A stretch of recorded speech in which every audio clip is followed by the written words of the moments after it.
Suspense can strike where you least expect it, sometimes in the most ordinary places. Imagine walking into your local Walmart, anticipating nothing more than a quick errand, only to witness a tense encounter between an irate cop and a quiet teenage girl, both standing in the middle of aisle 7.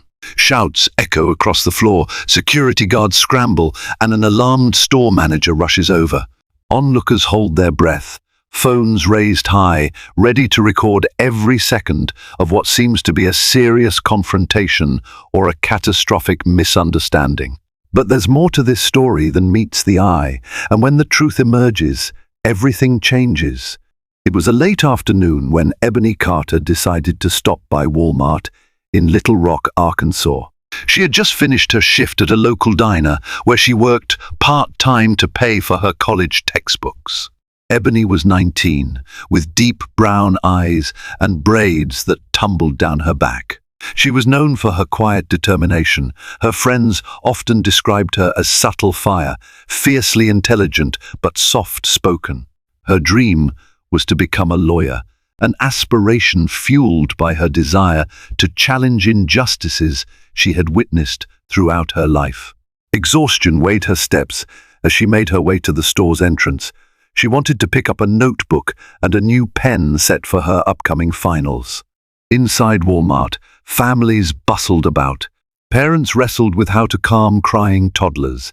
Elderly couples casually examined sale items. And everyone seemed in a hurry to get in and get out. Overhead, fluorescent lights buzzed faintly, as if adding an undercurrent of tension that no one quite noticed. Yet for Ebony, it was just another routine visit. She headed to the stationery aisle. She never imagined that within the next hour, her name would be on the lips of nearly every shopper in that store, and her life would change in ways she couldn't predict. Officer Brady Marshall was a 7-year veteran of the local police force. He was known in certain circles for his aggressive style, though official complaints never seemed to stick. Tall, broad-shouldered, and rigid in his demeanor, he had a reputation among his peers. Some claimed he was a good man with a tough exterior. Others whispered that his pride overshadowed his oath to protect and serve. That day, Walmart's in-house security had called the police because of a suspected shoplifter, described simply as a young woman with a backpack lingering in the electronics aisle. Officer Marshall, stationed close to the store, responded almost too eagerly. It was a minor call in the grand scheme of things, but he treated every complaint with the same unwavering intensity, or so he claimed. He entered the store, scanning the crowd. His gaze darted from face to face, seeking the figure described on the phone. In truth, there could have been many young women with backpacks in the store that day, but something drew his attention to Ebony Carter.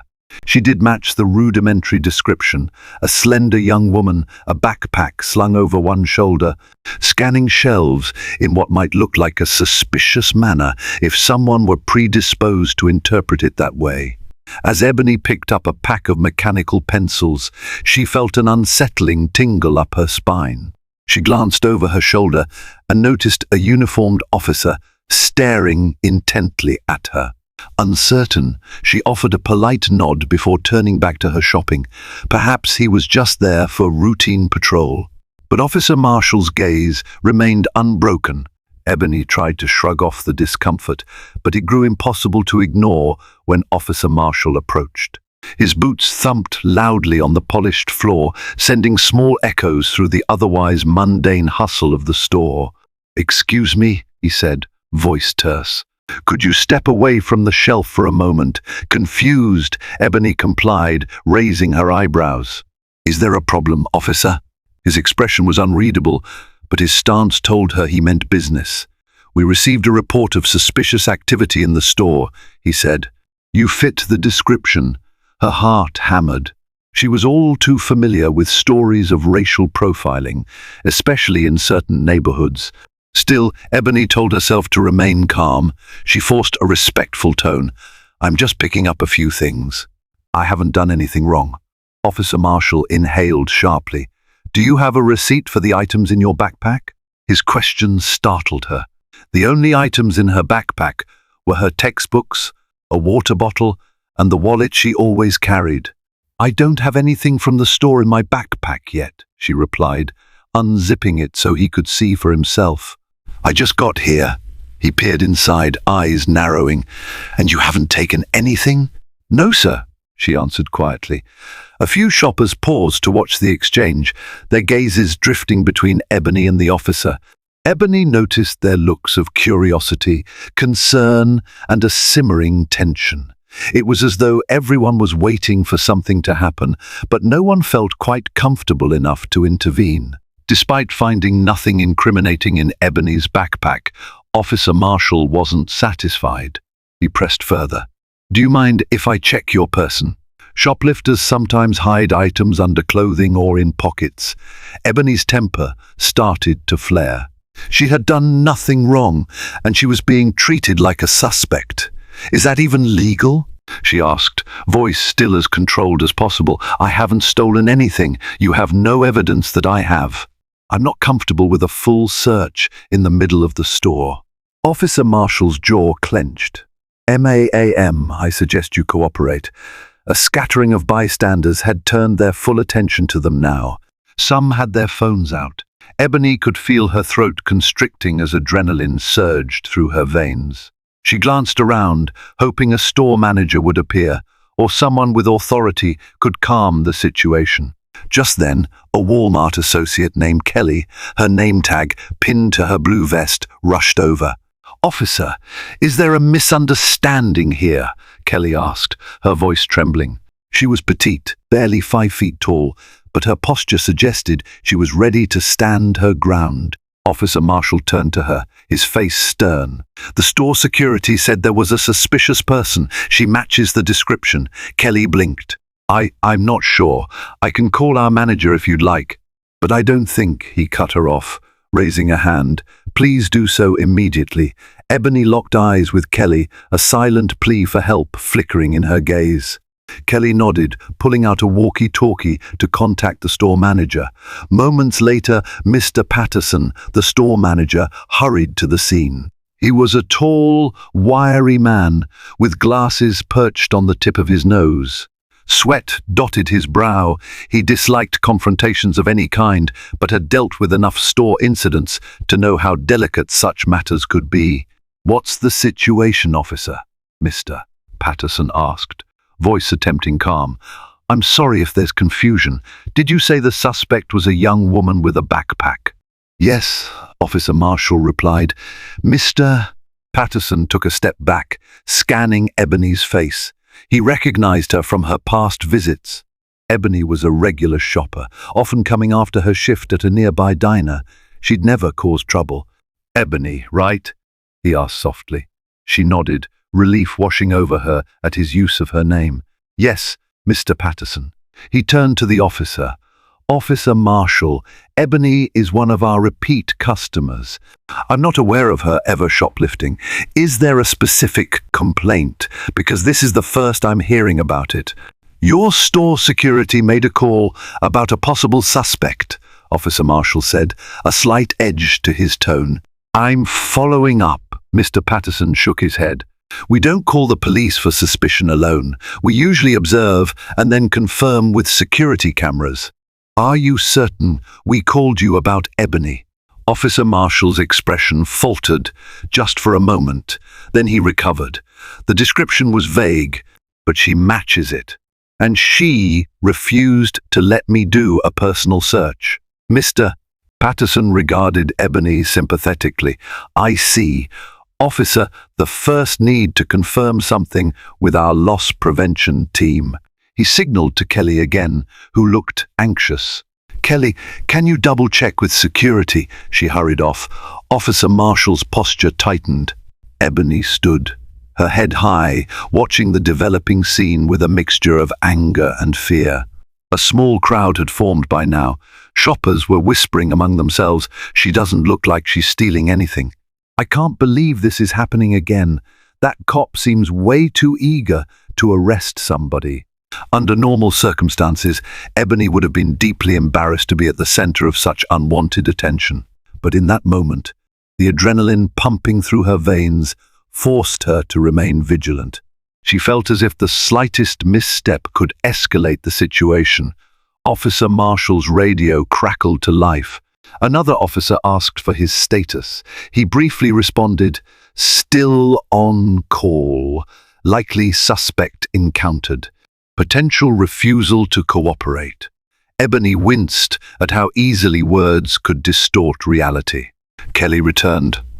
"Officer, our security chief says the suspect we reported was wearing a red hoodie with a large black backpack." She paused, eyes flicking over Ebony's outfit, a light blue sweatshirt, her small grey backpack slung over one shoulder. "This doesn't seem to match Ebony's attire at all." A pin-drop silence settled around them. The crowd looked from the officer to Ebony. Mr. Patterson raised an eyebrow. "That's quite a discrepancy."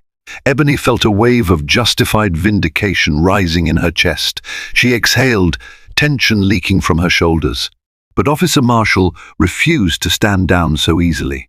"I'd still like to escort her off the premises," he insisted, "just as a precaution until we confirm all the details." "That's absolutely not necessary," Mr. Patterson cut in, voice firm. "Security cameras have presumably been running all day. We can verify if Ebony took anything. There's no reason to have her removed." Officer Marshall's eyes hardened. "I have the authority here, Mr." Patterson's brow furrowed, but he kept his tone calm. "Sir, I'm the manager of this Walmart. If this individual isn't the suspect, it's a violation of her rights to remove her from the store without cause." He motioned politely to Ebony. "We'll do a quick check on the cameras. If Ebony is innocent, she's free to continue shopping." For a moment, Ebony considered just leaving to avoid further humiliation.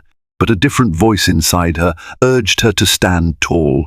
She glanced around at the crowd, many holding their phones up, some already broadcasting live on social media. A swirl of determination caught in Ebony's throat. What if this was the moment she had to make a statement about injustice? She cleared her throat.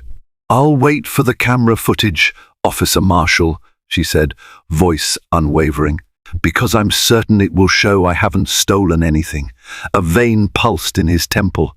"Fine," he replied curtly, "but we're doing this at the security office."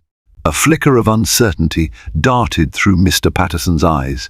He knew the store's standard procedures. Ebony could come with him and watch the footage in the manager's office, or they could call the police station to verify. But the presence of so many onlookers changed the dynamic. "All right," Mr. Patterson said at last. "Come with me. You too, Ebony."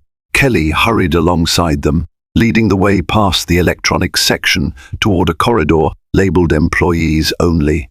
Officer Marshall trailed behind, his posture radiating frustration. The corridor was unremarkable: beige walls, a bulletin board with notices for staff, and a locked door leading to the security office. Once inside, Ebony looked around. Screens lined the walls, showing various angles of the store in real time. 2 security guards were at the monitors, both looking tense at the arrival of this unexpected group. Mr. Patterson addressed one guard, a middle-aged man with salt and pepper hair named Dwayne. "Could you pull footage from the past 30 minutes, focusing on Ebony's location?" Dwayne nodded, quickly tapping a keyboard. Within moments, playback from multiple camera angles filled the screens. Ebony watched as she was shown walking in through the automatic doors, heading toward the school supplies aisle, then pausing by the notebooks. There was no sign of her slipping anything into her backpack or even taking anything without paying. It was simply Ebony, shopping. Officer Marshall folded his arms, tight-lipped. Dwayne ran through the footage, pausing at intervals to show Ebony's innocent routine. Kelly gave Ebony a small, encouraging smile. Mr. Patterson nodded in satisfaction. "As I suspected, she hasn't done anything wrong. but the suspect was described, Officer Marshall began. Clearly not her, Dwayne cut in gently. We have footage of a completely different individual there, see? He rewound to a different camera angle. A tall woman in a red hoodie hovered near the electronics section, glancing around furtively before slipping a small box into her large black backpack. She looked nothing like Ebony. Ebony's heart thudded. She was both relieved and furious. She pressed her lips together, wanting to keep her composure, but inside she seethed at the injustice of it all. "That's it, then, Mr. Patterson declared. "Ebony is innocent. No grounds to detain or remove her." Officer Marshall stared at the screen, mouth set in a grim line. "I acted on the information I had," he muttered. "We can't be too careful." Mr. Patterson cleared his throat. "Officer, with all due respect, Ebony was profiled incorrectly. This is unacceptable. I suggest you let her continue her day." Ebony inhaled, trying to calm herself. Then she turned to Officer Marshall, determined not to let this moment slip by without her voice being heard. "I understand you were doing your job," she said, though her tone was tight, "but you need to acknowledge that I was singled out." He bristled. "I'm not acknowledging anything, young lady. I had reasonable suspicion." Ebony swallowed her frustration, reminding herself that she didn't want to push too far. She had proven her innocence, and she wanted to hold on to her dignity, though the injustice stung her deeply. Unbeknownst to Ebony, the confrontation out in the main aisle had been recorded by multiple onlookers.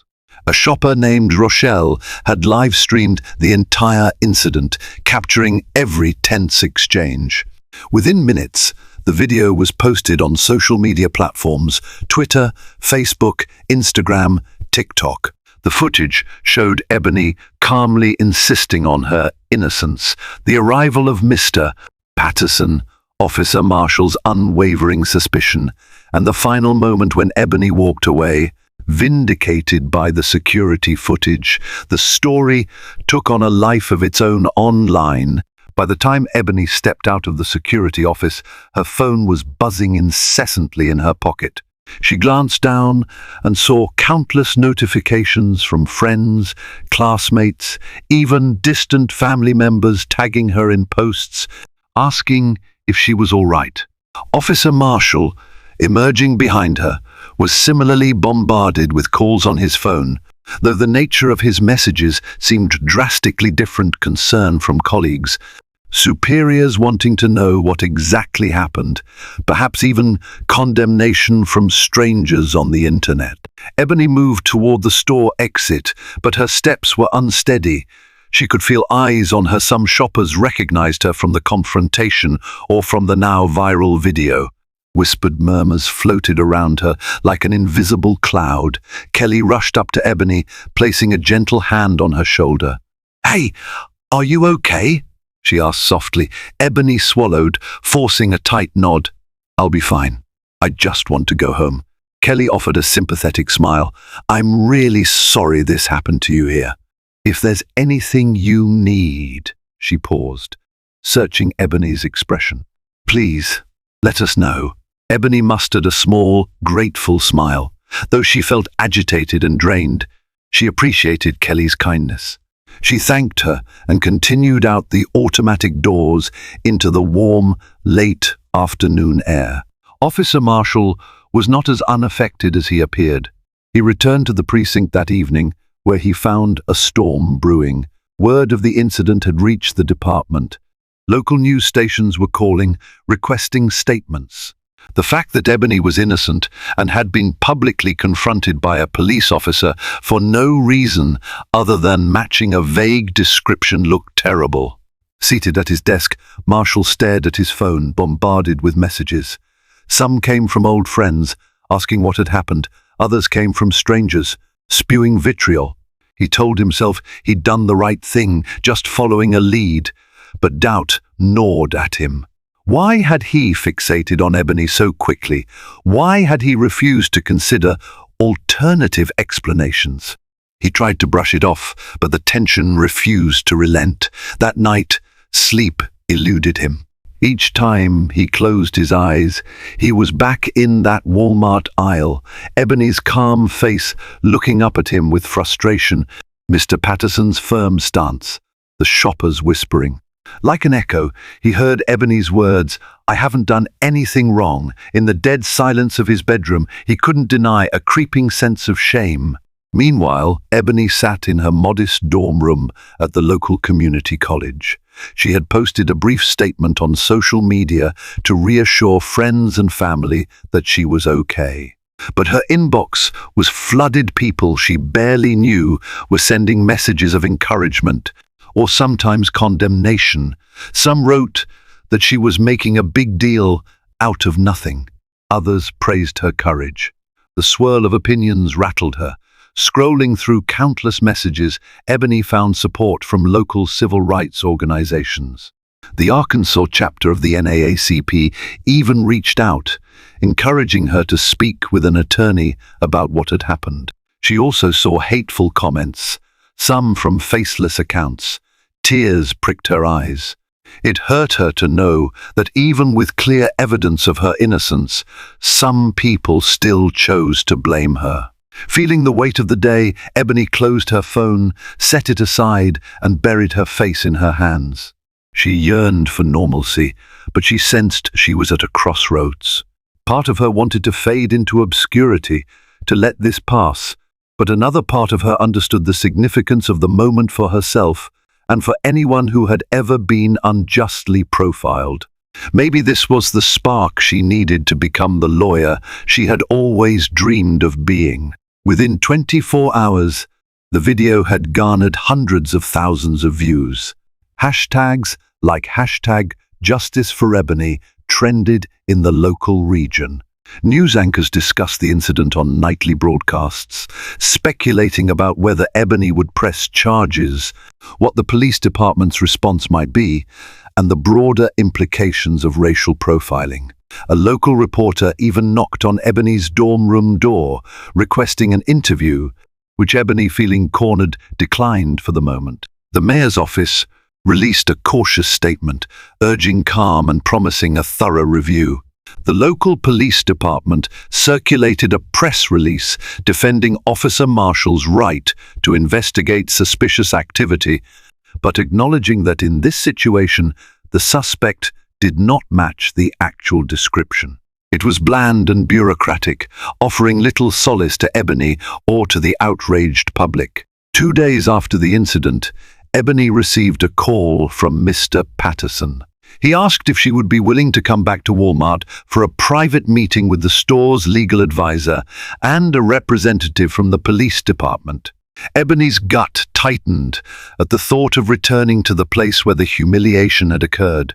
But she told herself it might be a chance to get an apology, to set things right. She agreed.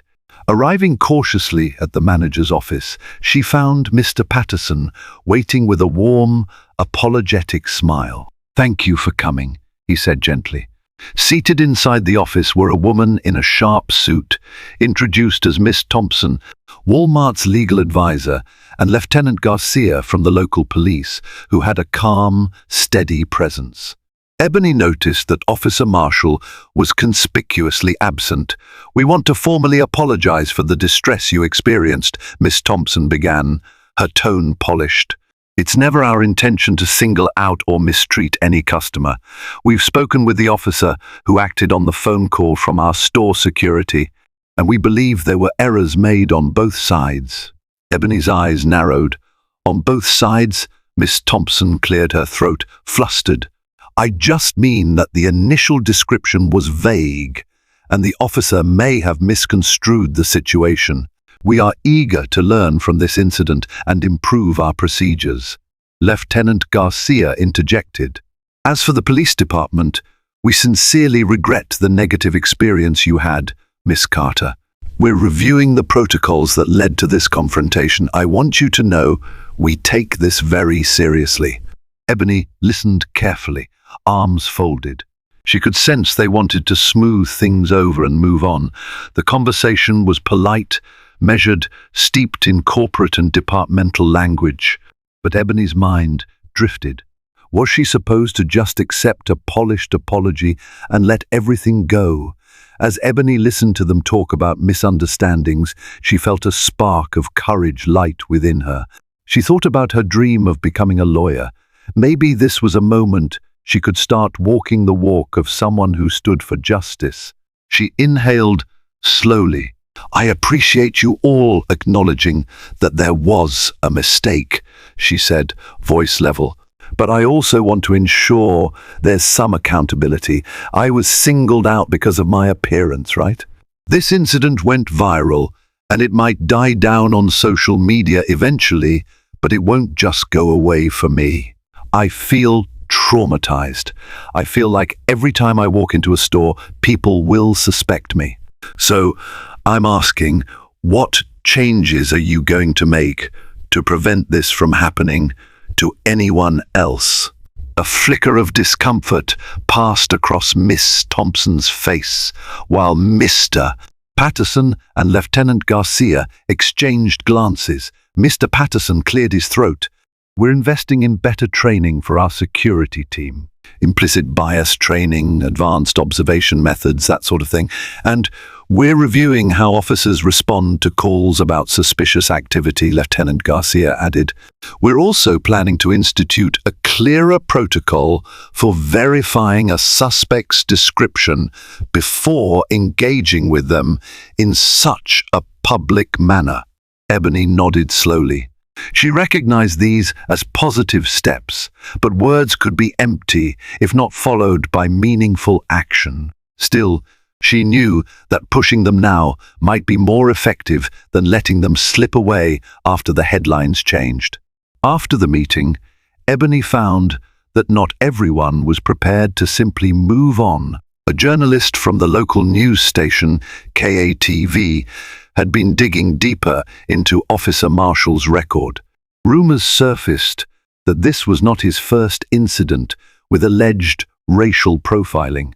Whispers emerged of a previous case in which a Hispanic teenager had been detained for matching a suspect's description. Those charges had been quietly dropped, and the matter had never reached the press. Now old wounds reopened, fueling the outcry. Officer Marshall found himself facing internal investigations. Public sentiment soured against him. People rallied online, demanding he be suspended or even fired.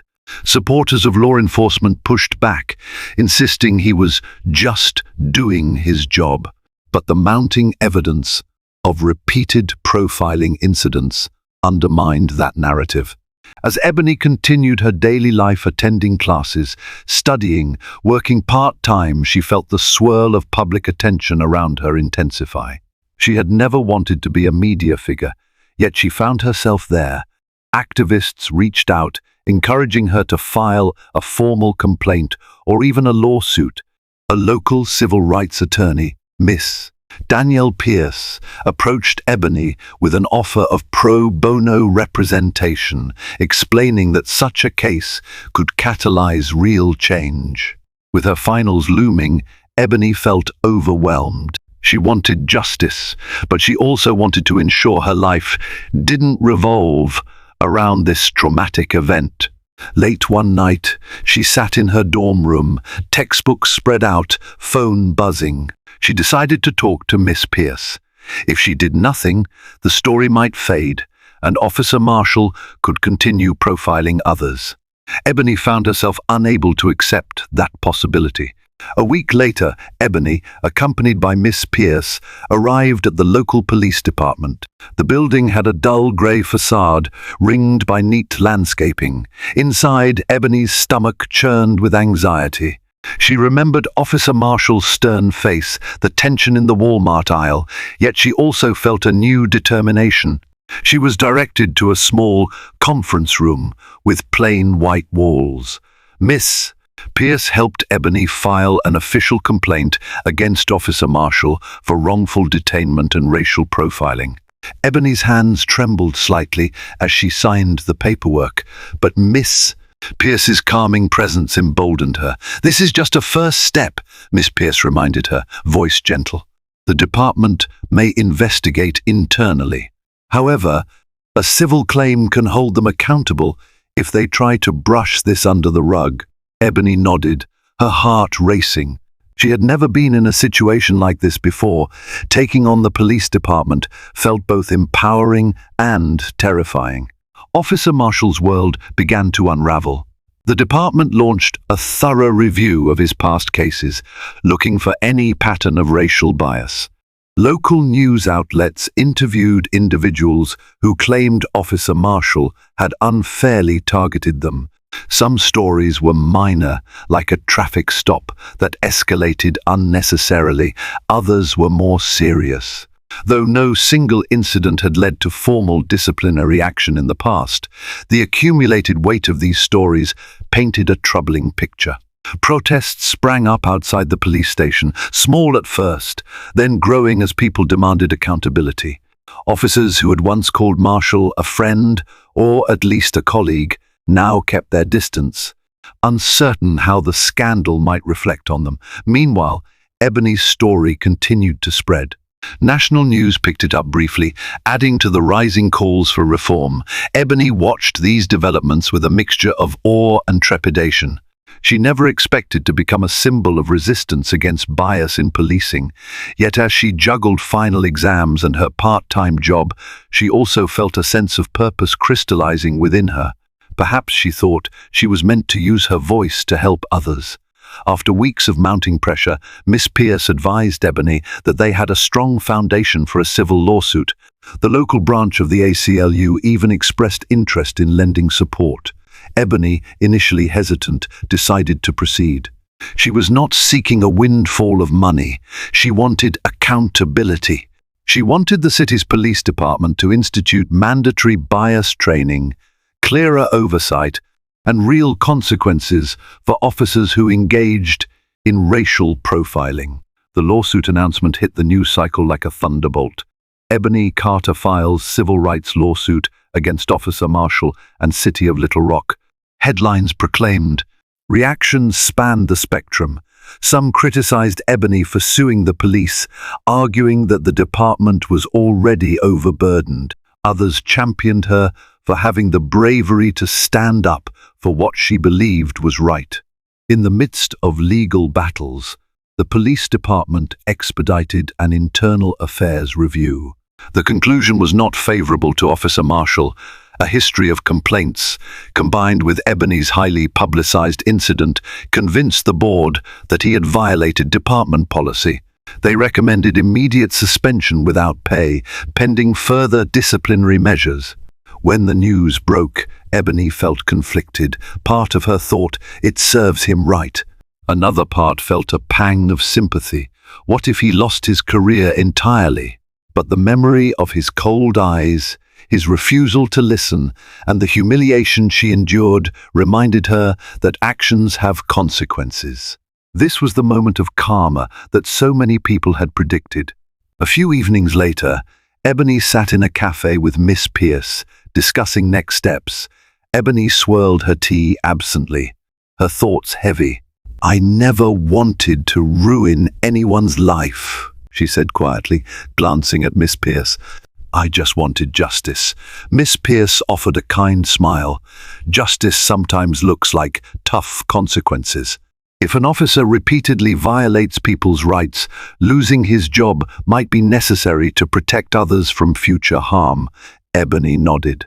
She stared out the window, thinking about how far things had come since that fateful afternoon in Walmart. She remembered how small and powerless she felt in that aisle. Now, she was fighting a battle for justice, not just for herself, but for countless others who had felt similarly singled out and silenced. Months passed. Ebony's lawsuit proceeded through legal channels. Negotiations took place behind closed doors. Finally, the city approached Ebony with a settlement offer. Miss Pierce brought it to Ebony, a monetary sum, as well as agreements to implement new training protocols in the police department. Ebony studied the terms. She appreciated the steps toward reform, yet she hesitated about the monetary component, fearing that accepting it might look like she was out for personal gain. Miss Pierce encouraged Ebony to consider the settlement carefully. "You can use that money to pay for law school," she pointed out, so you can continue fighting for justice on a broader scale. Ebony thought about it, heart pounding. That was exactly what she'd dreamed of, becoming a lawyer who stood up for the disenfranchised. Perhaps destiny had handed her the tools to make that happen. In the end, Ebony accepted the settlement on the condition that the city would hold a press conference to publicly announce the reforms. She wanted people to know that this wasn't about a hush payment, it was about real change. A month later, Ebony stood on a small stage outside City Hall, flanked by Miss Pierce and several local activists. The mayor and Lieutenant Garcia took the podium, formally apologizing for the incident and announcing a new bias training program for all officers. They also promised better coordination with local businesses to ensure that complaints were verified through camera footage before police were called for minor suspicions. As Ebony stepped up to speak, she felt her stomach twist. Public speaking had never been her favorite thing, but she looked out at the crowd, news cameras, local citizens, even some of the Walmart staff, and gathered her courage. "I stand here today," she began, her voice resonating through the microphone, "not because I wanted fame or attention, but because I wanted justice. The incident that happened to me at Walmart was humiliating, frustrating, and deeply hurtful. But it was also a wake-up call, a reminder of how quickly assumptions can lead to injustice. I'm grateful that the city and the police department have acknowledged the need for change. This settlement isn't just for me. It's a step toward ensuring that no one else has to experience what I did." Applause rippled through the crowd. Ebony exhaled shakily, tears pricking her eyes. She had come such a long way from that frightened girl in the aisle of a Walmart. While Ebony spoke, Officer Marshall stood on the outskirts of the crowd, in civilian clothes, his face partially hidden by a baseball cap. He had been placed on unpaid suspension for the duration of the investigation and faced the strong likelihood of termination. Though he didn't want to be seen, especially not in a public forum where condemnation seemed rife, something compelled him to witness Ebony's speech. He listened to her words, the underlying message of hope and accountability.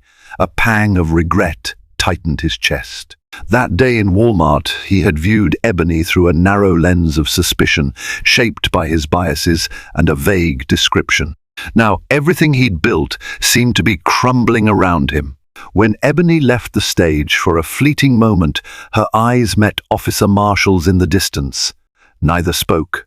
But in that silent exchange, Ebony saw the regret on his face. She didn't feel triumph. She felt the weight of the entire situation, a reminder that change never comes without cost. In the weeks that followed, Ebony became something of a local figure. People recognized her at the diner, at the college, and on the streets. Some thanked her for her courage. Others tried to avoid her altogether, not wanting to get caught in any controversies. She handled the attention with as much grace as she could, focusing on her studies and her plan to eventually pursue a law degree. The money from the settlement helped her pay off existing college debts, and Miss Pierce guided her in setting up a fund to continue her education. Ebony also started volunteering part-time with a local legal aid society, offering assistance to people who faced discrimination and couldn't afford representation. Though it took a toll on her limited free time, she found fulfillment in each small victory she helped achieve. The Walmart incident would forever be etched in her memory, but it no longer defined her. It had set her on a new path, a path of advocacy, empowered by the knowledge that she had stood up against injustice and demanded accountability. Far from breaking her spirit, the ordeal had tempered her resolve, forging a stronger sense of self and purpose. One day, months after the lawsuit was settled, Ebony was flipping through local news when a small story caught her eye. The actual shoplifter, the young woman in the red hoodie, had been identified and apprehended. She wasn't much older than Ebony, and her reasons for stealing were complicated, rooted in financial distress. Ebony felt a pang of empathy. The woman had made a poor choice out of desperation. Nonetheless, Ebony couldn't ignore the irony. The real suspect, who looked nothing like her, had finally been found.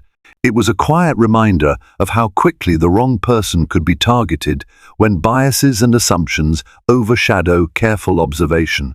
One afternoon, Ebony returned to her dorm to find a letter slipped under her door. There was no return address. She tore it open cautiously. Inside, she found a single sheet of paper with a brief handwritten note. "Ebony, I'm sorry for what happened. You didn't deserve it, B.M. Marshall." Her heart lurched. She sat on her bed, staring at the words. The apology was short, almost too little, too late. But it was something, an acknowledgement from the man who had wronged her. She traced the letters with her finger, pondering the path that had led them both here. The apology couldn't erase the past, but maybe it was a sign that even those who erred could learn and grow. A year later, Ebony Carter stood in front of her mirror, adjusting a formal blazer. She was heading out to the orientation for her new internship at a law firm, one that specialized in civil rights cases. Her reflection was resolute, a testament to how much she had evolved since the Walmart incident. She thought back to that day, recalling the fear, the anger, and the relief when the security footage exonerated her. She also remembered the flood of support, the decision to stand up for herself, and the repercussions that cascaded through her life. Most importantly, she reflected on how a single moment of injustice had motivated her to change not only her trajectory, but perhaps the future of policing in her city. Real reforms were rolling out, and Ebony had played a key part. While the world might not be perfect, progress was being made, and Ebony felt like she was standing on the front lines of that progress, determined to keep fighting. As she stepped out into the bright Arkansas sunshine, Ebony felt the warmth on her face, a symbol of renewal and hope. She had faced adversity and emerged stronger. Now, carrying her experiences forward, she would help ensure that others, those who came after her, would benefit from a world shaped by her courage, her convictions, and her unwavering sense of justice. This is more than just a story about one young woman's Walmart run gone wrong. It's a powerful lesson in how a single moment of injustice can ignite real change.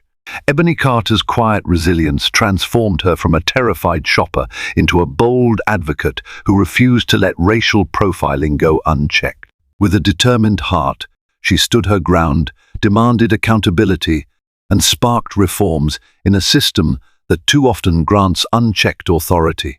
Her journey shows us that when we shed light on the truth, even the mightiest institutions can be held responsible. If this story resonated with you, don't just let it fade into the background.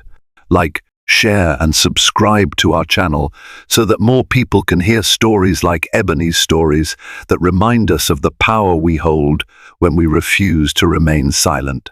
Help us spread the message and build a community committed to justice and equality for everyone.